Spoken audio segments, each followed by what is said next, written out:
अमित शाह भाजपा के सबसे बड़े चाणक्य हैं, क्योंकि जितनी समझ यूपी की उन्हें है शायद ही किसी को हो। और ये बात वो 2014, 2017 और 2019 के चुनाव में भाजपा का परचम लहराकर साबित भी कर चुके हैं। लेकिन इस बार उनके कंधों पर फिर से यूपी में भाजपा का परचम लहराने की जिम्मेदारी है।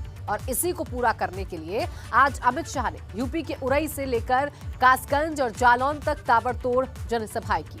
इन सभी रैलियों में अमित शाह ने अखिलेश यादव पर एक के बाद एक कई हमले किए, तो पलटवार में एक ट्वीट अखिलेश यादव ने भी कर दिया। बोलिए भारत माता की।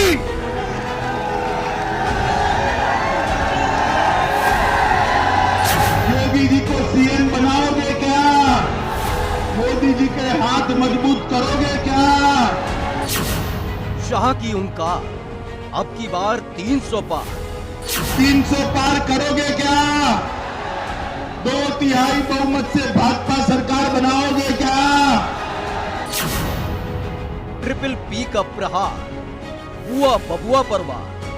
सपा के राज में 3 ही पी थे: परिवारवाद, पक्षपात और पलायन करने वाला। यूपी चुनाव का शो भाजपा ने लगाया जोर। अखिलेश बाबू, जितना जोर लगाना है लगा दो। रामलल्ला के मंदिर के काम को कोई नहीं रोक सकता मित्रों, कोई नहीं। देश के सबसे बड़े सूबे की सबसे बड़ी जंग में भाजपा ने पूरी ताकत झोंक दी है। रविवार को भाजपा के चाणक्य अमित शाह कासगंज से लेकर जालौन तक मोर्चा संभाले नजर आए और अपने विरोधियों पर चुन चुन कर हमले किए। अमित शाह सबसे पहले कासगंज पहुंचे, जहां अखिलेश यादव ने हाल ही में अपना विजय रथ निकाला था। लेकिन अब उसी कासगंज से अमित शाह ने 300 पार का नारा देकर विरोधी खेमे में खलबली मचा दी है। इस बार भाजपा 300 पार। मेरे साथ बोले इस बार भाजपा। पीछे तक बोले इस बार भाजपा। मुझे बताओ 2014 में कौन जीता? जोर से बोलो, कौन जीता? 17 में कौन जीता? 19 में कौन जीता? और 22 में कौन जीतेगा?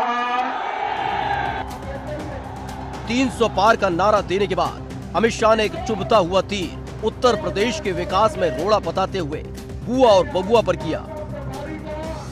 बुआ बबुआ ने जो सरकारें चलाई वो सभी का विकास करती थी क्या? करती थी क्या? सपा के राज में आपका भला होता था क्या?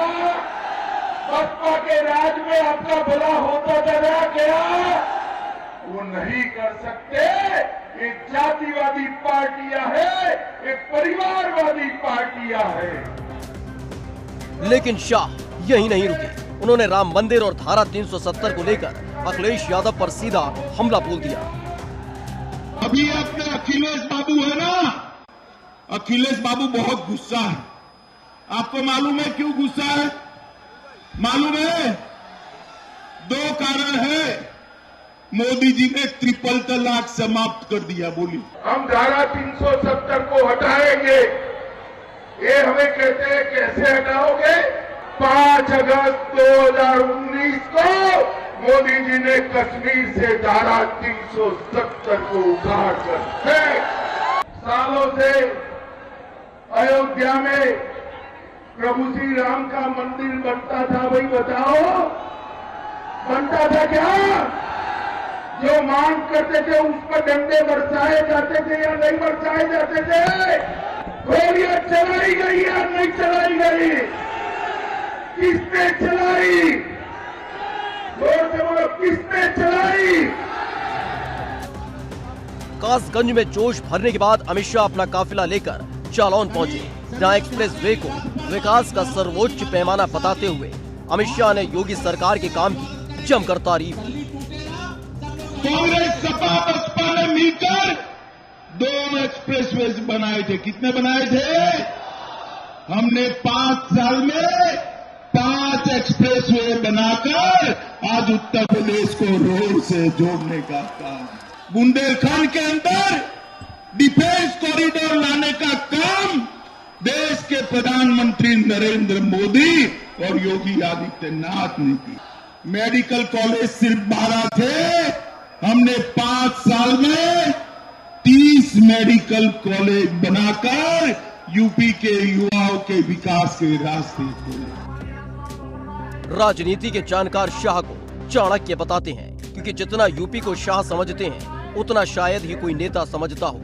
इसका गवाह 2014, 2017 और 2019 का चुनाव है, क्योंकि हर बार शाह के चक्रव्यूह में विपक्ष फंसा नजर आया है। लेकिन क्या इस बार भी शाह की रणनीति के आगे विपक्ष फेल होगा?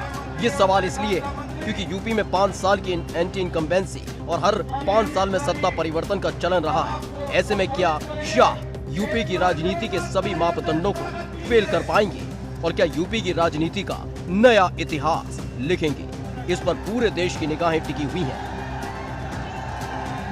Bureau report, ABP Ganga.